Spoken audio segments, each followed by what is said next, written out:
Oh, great. That's all we need. Someone else down here who walks around thinking they're a genius. What's that supposed to mean?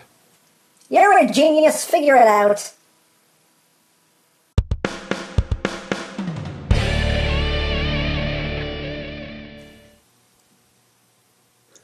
Hey, what's up YouTube land? MGO here, the freaking geek himself, and today we will be reviewing the Transformers Dark of the Moon Deluxe Class Q.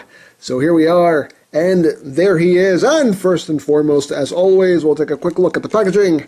So here it is, his name is Q. That picture doesn't look anything like he does in the movie.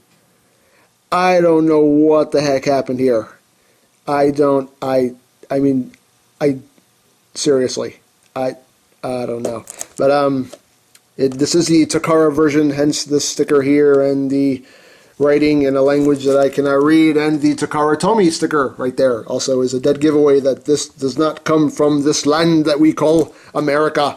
On the side you have your tech specs. On the back you have your obligatory product shot and your bio if you want to read it. Hurry up and pause it. Hooray! And done.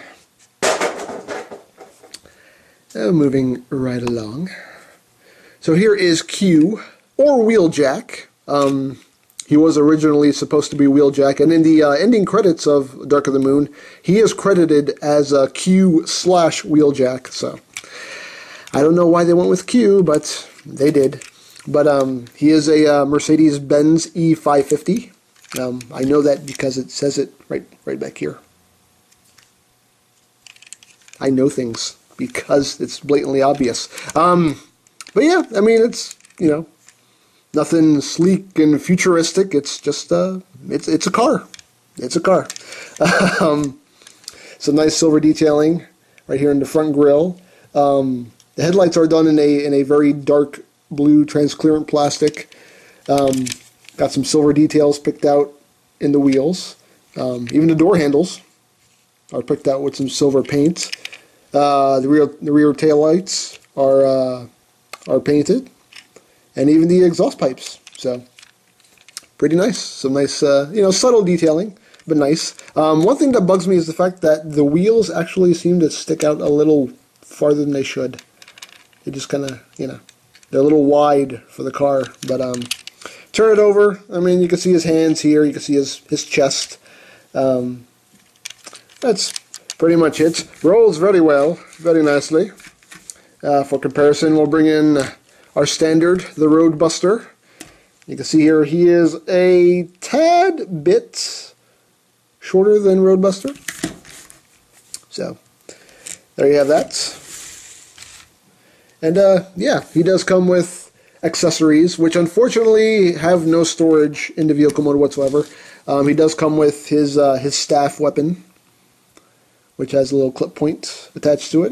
Some nice detailing, some nice molded in detail.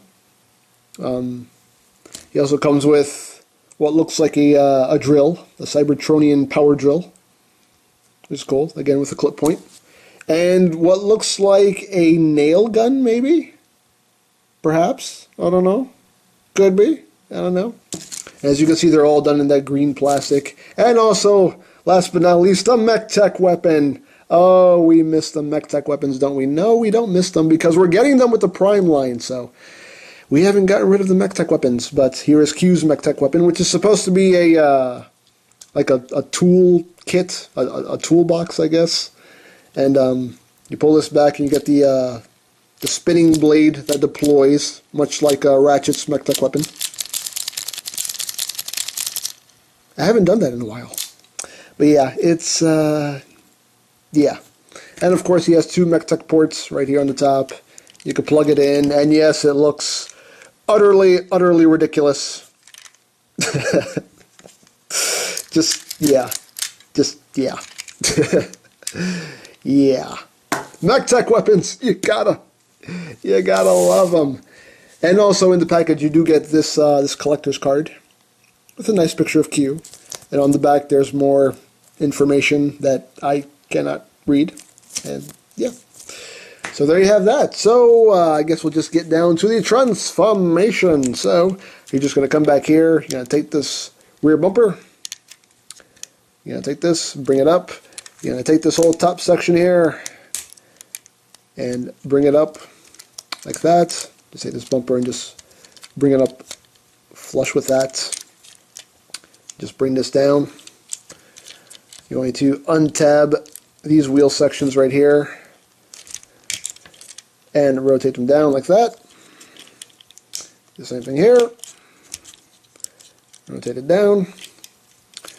You're going to take, well, first you should split the legs, and now you're going to take this section here, untab it, and bring it up, which will in turn bring the foot out a little bit. And then you can bring the foot the rest of the way down, and in turn you can bring this panel the rest of the way up. And there's his foot. You can just straighten out this little thing here on his foot. That's the technical term, this thing on his foot. That's a foot thing. That's a technical term, a foot thing. Second verse, same as the first. Just bring this up, bring down the foot, fix the foot thing. Then you rotate him at the waist, and there you go. You got his legs. And you also have a half Gur Mercedes. I don't know. Next thing, you're going to take this hood section here. Let's see here. Guess you want to split these first. Come on. There you go. You want to split these sections first. That'll release the hood. You can just take this, bring it up like this just for now. Then you're going to take these front sections here, and if you've got them untabbed properly, you're just going to take them and bring them back like that. Do the same thing here. Just bring this whole section back like that. And then you're just going to take his arms and extend them up. And you're going to take these side doors and bring them back against his back like that. Then you can bring this back down flush against his back. Then take the shoulders, bring them down, bring it down, and bring the arm down. You can orient the arms properly. And then you just open up this chest section here and you pull out his noggin, which can be a little hard to get. There we go. Close that back up. And then you just take these front bumper sections and you bring them up against his chest. Like that. And there you have Q in robot mode. And he looks pretty cool. I mean, you know, for the most part, pretty accurate to how he looked in the movie. The head sculpt's kind of off, just because only his face is silver and his whole head is supposed to be silver. But you know, it's still not a bad head sculpt. Looks okay. His hair is done in a transparent plastic, so if you get a good light shining behind it, it does actually glow pretty nice. There's some nice molding and detailing going on here in the chest and in the arms. You know, I mean, it is a nicely done figure. All in all, you have some molded detail here under the hood, which, you know, not necessary, but it's cool that they did it. And you have two more MechTech ports back here, and you have the MechTech ports on either forearm. But yeah, he's not bad. He's pretty cool. And for articulation, his head is on a ball joint, so you can do whatever you want. Shoulders are on a ball joint. You do get a swivel at the elbow. You also have a double jointed elbow.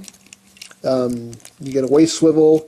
Hips are on a ball joint. You do get a thigh swivel. Unfortunately, just due to all the junk that's behind his legs, you really can't bend his knees all that much. That's pretty much all you can do. And the feet, you know, the feet have some movement. And there you have that.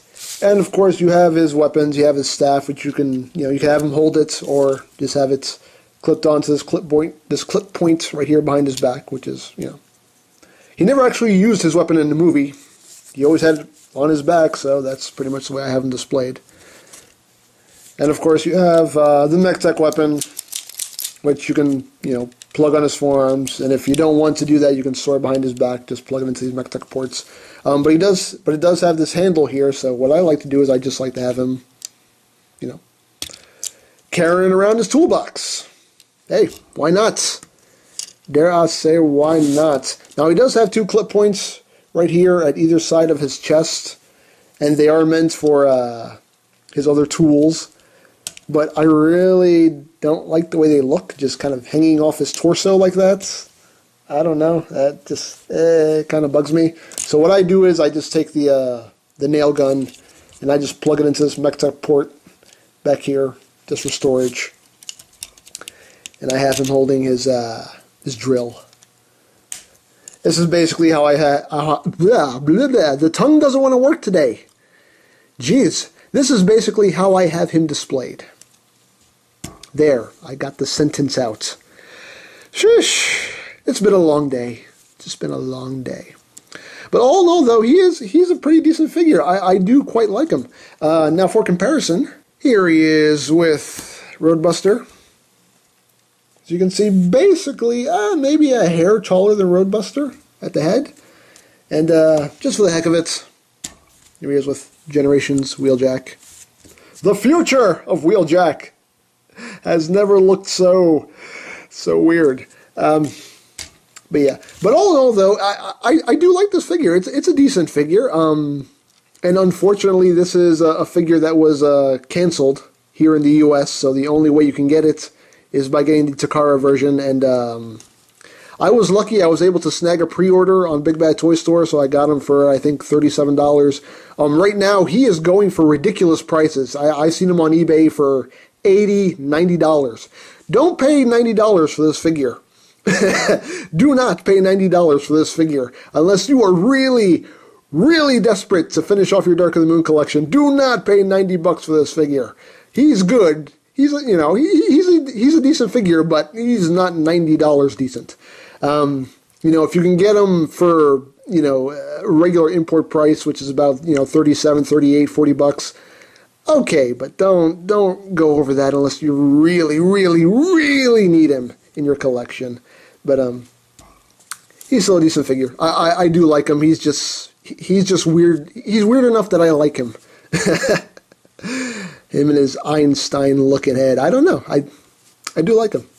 So, yeah, I think that is pretty much all there is to say. So, there is the Transformers Dark of the Moon Deluxe Class Q, and this is MGO saying, oh, wait, before I say what MGO says, I did want to mention that apparently originally they were going to release a repaint that had a more G1 Wheeljacky head. Don't know if that's going to be released.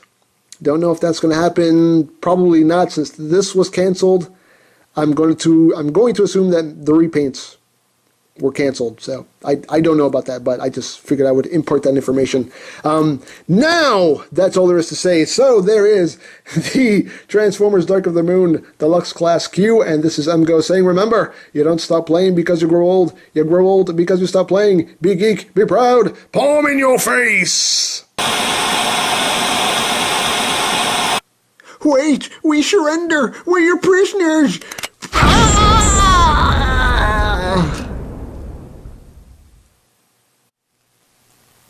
Goodbye, my old friend. Wait a second. Him you say goodbye to. I get gunned down. Nobody says a word about Ironhide getting killed. No. But he gets gunned down. He has about 5 seconds of screen time. He gets killed, and all of a sudden it's goodbye, old friend. Okay, fine. I see how it is. I see it. You know, I'm glad. I'm not coming back for the next movie. I'm glad. I'm out of here. I'm glad.